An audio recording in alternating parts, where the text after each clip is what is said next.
I'm Geoff Nemnich. And I'm Rick Paillet. And we're the hosts of The Last Stand. Coyote hunting is my passion. And coyote calls are my livelihood. And together we aim to bring you the best predator hunting tips, tricks, and tactics, right down to The Last Stand. The Last Stand, presented by Lucky Duck Predator Calls. We are the masters of deception. Swagger bipods. Shoot with confidence, shoot with swagger. OnX Hunt. Know where you stand. Hornady. Accurate, deadly, dependable.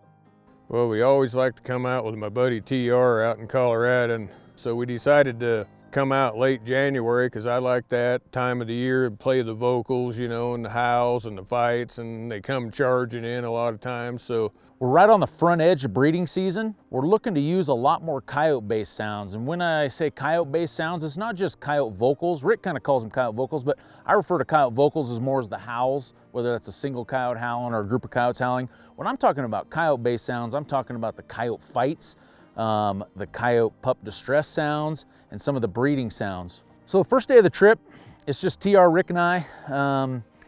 We're hunting some ground. We've hunted with TR in the past. It's always been really good, so I'm excited to get back out there. Well, the three amigos are back in Colorado. Rick made the drive from Kansas. I made the drive from Nebraska. We're down here with TR again. It's been a couple years. You haven't seen TR since season 1. We're excited to be back. It's a little later in the season. A lot of times we try to make it earlier out here with TR, but we purposely decided to come out here a little later. We're on the front end of breeding season, so we're hoping to see some aggressive paired up coyotes run into the call. Let's go see what happens. I enjoy, hunting with those guys because, I know they're gonna run the call a lot, which is different for me. Probably 95% of the hunting I do in a season, I'm the one running the call, which is a lot of extra work, a lot of more things to pay attention to. It's kind of nice just being the downwind guy and sitting there with nothing but my rifle on my shoulder looking for coyotes. I like the vocals and the breeding season because they're more fired up, and I like to howl at them and then have them howl back at me. Try to figure out their attitude by listening to when they're howling back at me. As you get into this point in the season, you have to anticipate that a lot of these coyotes are now, pressured a little bit. They've been hunted now for 3, 4, 5, 6 months in some places. So some of the coyotes have been shot off. The ones that are left, you anticipate that some of them have been pressured a little bit. We like to roll over into those coyote-based sounds, and what you get for those coyote-based sounds is it triggers something different in those coyotes than what a prey distress sound does. And now that the coyotes are starting to group up, especially the older, more aggressive coyotes, they're thinking about breeding, and they're starting to group up a little bit, whether it's a pair, whether it's 2 males kind of following around a female in heat. And those are the coyotes that I like to trigger because those are the coyotes that give you really usually an aggressive response, meaning they're coming to the call at a fast pace, they're not messing around. Third stand out here with TR in Colorado. We haven't been seeing any coyote tracks, and walking into this stand, I did see some, so that perks me up a little. He's got a shoulder belt going there. I'm wishing he'd play more vocals, but I might have to take the call over here by noon.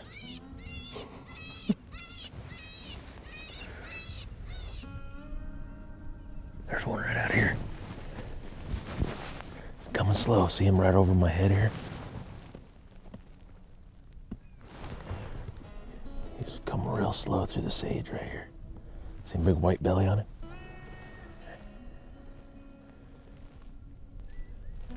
So we got a coyote out here about 350 yards.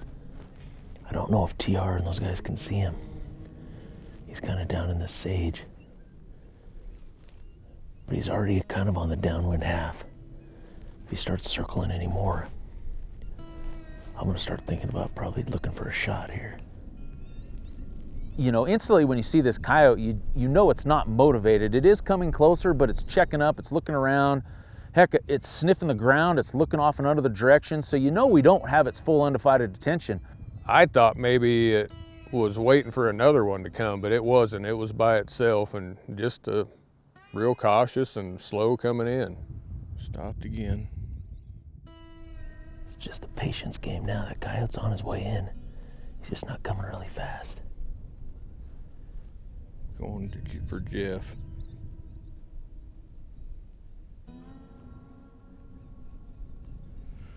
Should be right out in front of Geoff somewhere there. He was working to the left.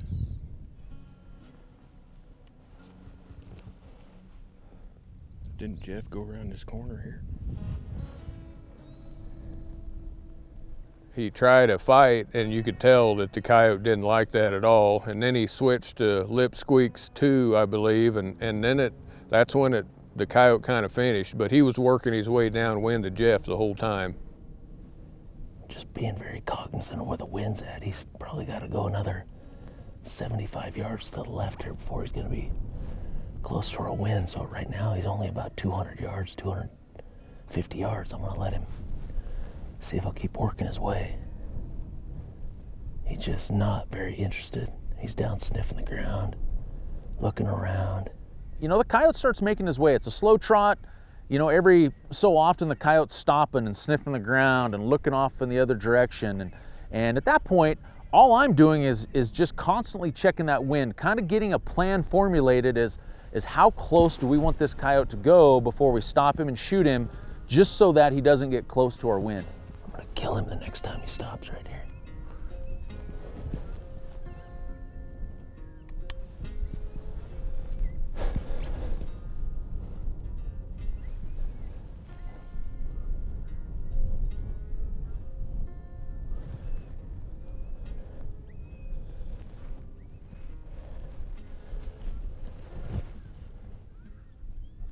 Woo! There we go. Just a little patience right there. You saw he was kind of angling. Our wind's not very far out in front of that coyote, and Rick and those guys are actually up in front of us a little bit, so I didn't want to get greedy. It was only about 140, a 50-yard shot. I don't know how well you could see that coyote, but he was stopping, sniffing the ground, looking around. He'd trot a little bit closer. You know, essentially he was coming to the call, but he was not real motivated, but it did the trick. Can't believe Geoff's on the board first. God dang it. Can't let him get ahead. We know how that ends up. That is TR's all clear sound, a few crow squawks. Those are the coyotes that get me a little rattled. When you get to see them coming from quite a ways and they're actually looping a little bit downwind, you almost have too much time to start thinking about it. I'd rather them just show up and blast away. It was good to get the first one on the board, but that's not the kind of coyote action I was looking for. I want that hard charger. You know, after that third stand, hey, we're flying high, you know, and for whatever reason, whether there weren't any coyotes, whether they weren't responding to the call, whether it was late in the season, whatever it may be, there could be a million reasons out there. You know, we went 15 stands in a row without calling in coyotes. So, you know, if that happens to you, don't get discouraged. It happens to us. And the only thing you can do is keep grinding out and keep working hard. Luckily for us, we knew we were going to meet up with Mark and G for day 2, so expectations were high, hopes were high. Well, we're walking into our first stand of the morning. We're gonna have a stand full today. We're gonna have 7 of us on stand between Max and Sean running the cameras, Rick and I and TR. We got G and Mark with us. It should be good. The weather's gonna be really good. We've already looked at the wind. It's supposed to start out of the southwest, and it's kind of going to make a rotation as the day goes and kind of finish out of the north. So we've already laid out a plan as far as what stands we want to try to hit this morning with that southwest west wind, and what stands we want to save for later this afternoon with the north wind. But we're walking in here off the dirt road about 500 yards into this first stand. We're calling over a big basin here, Prairie Dog Town. Should be pretty good. First time I ever made this stand with Rick and TR, I killed a double here, so let's get in there and see what happens. So once again on day 2, I'm the downwind guy. Rick's running the call. It's always fun watching, you know, hunting with different guys and seeing how everybody runs the call just a little bit different. All right, day 22, Colorado, TR and Farmer Mark and G. First set of the morning. I'm gonna try Blondie long out and see if any answered. Hopefully we can start out with a bang this morning. Rick's starting off with some lone howls here. Just some female lone howls out of the folder. Hopefully we'll get a response and we'll kind of have an idea if there's any coyotes close or where they're gonna come from. Way up there.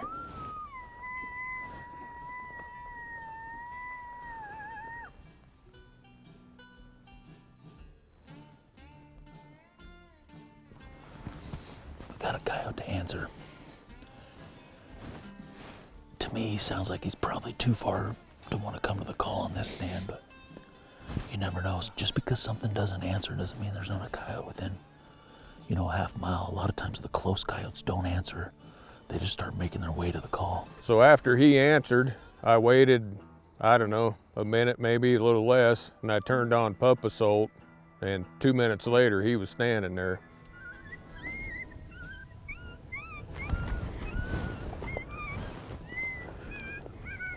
He comes tearing down that draw, and there's a little lip right in front of us, like a bank kinda, and we're wanting G, trying to get G on one, and he flew up that bank, and you could just see him, kind of his eyes even bugged out, and he seen us all sitting there, and he just didn't give her enough time, like 1001, and then he was gone. Turn it back on, Rick. Anytime a coyote wheels around and takes off, and you know it just saw you, there's a pretty good chance that coyote's gonna go out there and stop. It's just a matter of reading that coyote's body language to decide, you know, whether or not is he gonna stop fairly soon, or is he running pretty hard that he may not stop until he gets out there at 200 or 300 yards. There he is. Got him? Got him. Oh. Keep an eye on him. Blondie Longhow, pup assault. It was all perfect, but he just picked us out, just didn't give G even a half a second to, were you about to get on it or? I had him and then he turned and went down there. Yep, like 1001, 1002, that was it. You know, right after I shoot the coyote, it trots maybe 10 or 15 yards back into this dip and we lose sight of it. Luckily for us, Mark was up on top of the hill and had a little bit better vantage point, and he actually watched this coyote go maybe 40 or 50 yards down this cut bank and go into a hole that was burrowed into the side of that bank. So killing coyotes sometimes is a game of a couple inches, and I was off by just a couple inches. I think I tucked one right into his mid-body. Good thing about shooting a good bullet, you know, I'm shooting those 53 grain VMAXs, does a lot of collateral damage when you do hit them just a little off. We watched this coyote probably go maybe 200 yards. He's hunched up.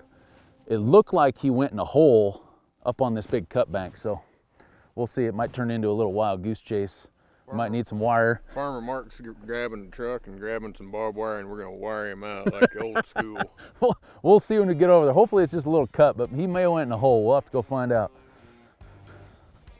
So we load everybody up, we walk down to the draw, and at this point it's just a retrieval. You know, trying to get this coyote out of this den or hole or whatever it crawled into.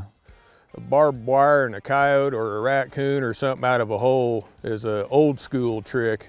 You just make a little loop on the end of a chunk of barbed wire and wind it up in there, and it'll wind up in the critter's fur, and then you just simply pull him out. Oh, he got me. Oh, he's not as big as I thought he was. Cool. Tip, hey, that's how you retrieve coyotes, the old barbed wire. So show him, unwind it. So see, that's all I did, just put a little loop on there, and you roll it in there and start twisting the wire. As you saw it tangles up in the wire or in the fur, and then you just pull them out. You know, I've heard of guys using barbed wire to get coyotes out of culverts or holes or whatnot, but I'd never seen it in person, so it was kind of fun to watch those guys. TR just wrapped the old barbed wire in there, pulled the coyote out. It was just kind of a cool thing to see, but nonetheless, we retrieved the coyote. One coyote, one stand. So we're all fired up after that, and I'm ready to get them vocals going and howl some more in. So we're set up at this spot where G shot one 2 years before that. That coyote that G shot, the grass was as tall as it was, and this year, sitting looking across there ain't even hardly enough to hide a mouse in. So Rick's starting off these stands with some lone female howls. You know, more or less for me, I'm hoping we're getting some answers just so we kind of know where these coyotes are, maybe where they're coming from. And after he lets out a series of howls, we have a coyote howl way up the valley to our right, but we also hear a coyote kind of howling back behind us. You know, after a 12, 14-minute stand, Rick's using a whole variety of different pup distresses and fights and all kinds of different things. You know, we don't see anything out front. Well, we have this big rolling hill up behind us. What we didn't really take into consideration if something came over the big hill behind us. As I'm getting up out of the stand, I look back and Mark's kind of tucked in high up behind us. There's a coyote about 50 yards behind Mark that's just standing there looking down at us. And as soon as it kind of sees us moving a little bit, it turns around and trots over the skyline.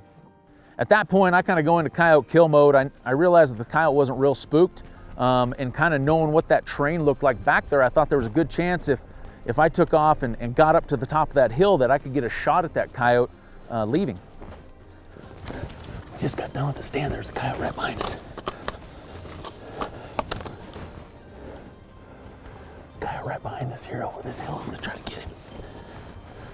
So sure enough, I kind of take off running, fast walk, whatever it was. I get up to the top of the hill. I kind of get my swaggers ready. So in case this coyote pops out, there's some cows kind of running below us. Don't know where he went.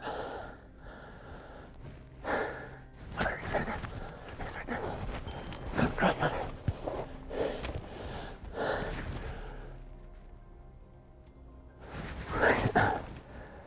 And he gets down into the dip where he disappears, where I lose sight of him, but I know when he gets to the far end of the draw, he's gonna give me one last shot.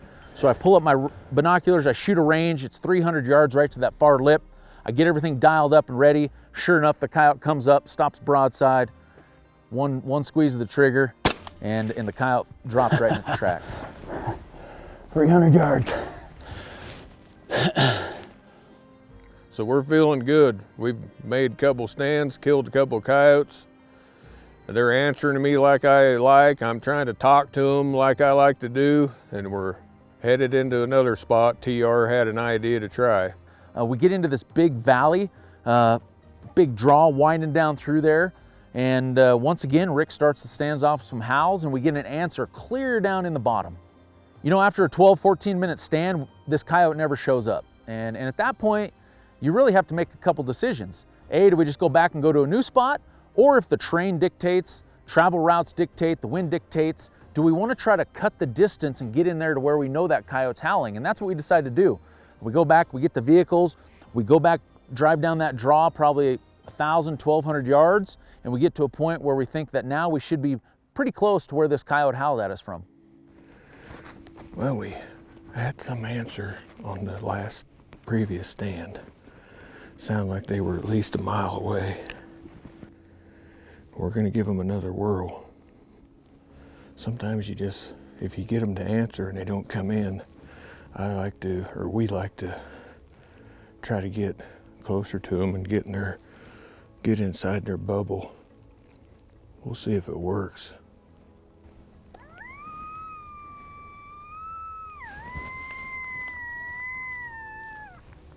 Do you hear him, Rick? Nope. Right in front of us.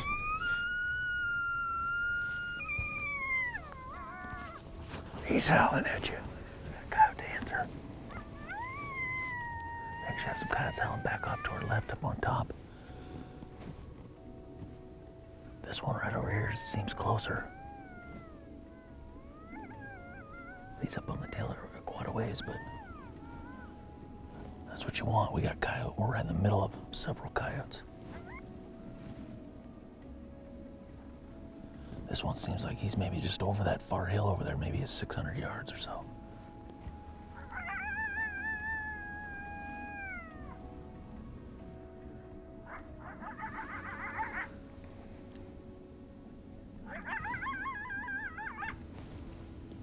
This is always the hard part after you get a coyote to answer. you know, well within calling range. You know, do you like to go with what sound is the first sound you play? You know, don't be afraid to go right into some pup distress or a coyote fight sometimes. Don't always have to go right into a rabbit or a bird.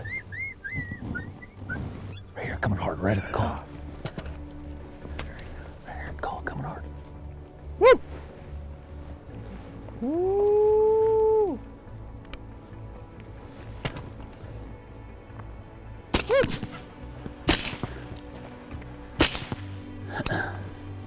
Boy, that coyote was running hard. He saw those guys at the last minute, peeled off. I got him on my first shot just as he went behind there. It looks like they finished him off. We're kind of down in this bowl. We're gonna keep calling. That was the coyote that was howling at us. He came on a dead sprint to that pup. Well, that worked out like we wanted it to. Come in a little bit way hotter than we'd like for G. We're trying to get G on one. So what I played there was Blondie Long Howl. He answered, or she, I'm assuming he. And then I played Junior, which is an interrogation howl. And then I turned Pupasold on, and a minute later, that thing was charging in. I blinked my eyes and it was 100 yards closer. I mean, like that. You described it right. He was coming in hot. Coming in so fast. I don't know. However fast coyotes can run, that's how fast he was coming. I knew you got under his skin. Just how it was getting barky. Yeah, you could tell he was. I know. That's why I played Junior. Yep. You know, those are the type of stands that really keep you going this time of year. We know it can be tough. We can know there can be long dry spells, but that's the kind of stand you're really hoping for. Really getting into an aggressive coyotes area and having them respond aggressively like that. You know, old male coyote. Unfortunately for us, he didn't have another coyote with him, but those hard charging, aggressive coyotes are what we're looking for this time of year. So I thought we were really gonna stack them up, but the rest of the day we just struggled, whether they come in backwards on us or we bumped several, shot a few running off when we bumped them. We ended up getting a pretty good little pile of coyotes, but none of them on film to speak of. After that third coyote of the morning, you know, we hunt hard for the rest of the trip. We just were getting a little unlucky on a couple situations. We bumped a few coyotes that, you know, luckily we ended up killing a couple doing that. You know, obviously not on camera like we're hoping to do. We had a couple coyotes that just sat out there on hills 500-600 yards and kind of looked at us and snuck around. We just couldn't get the right sound, or for whatever reason, they just didn't want to close the distance. But that's all late season hunting. You're gonna see it all. And you just got to keep grinding away. You got to keep making stands. You got to keep covering ground, because sooner or later you're going to get within the bubble of a mean aggressive coyote or a mean aggressive pair of coyotes, and it's going to be well worth your trip out that day when that finally all comes together and those coyotes come blowing in on your stand.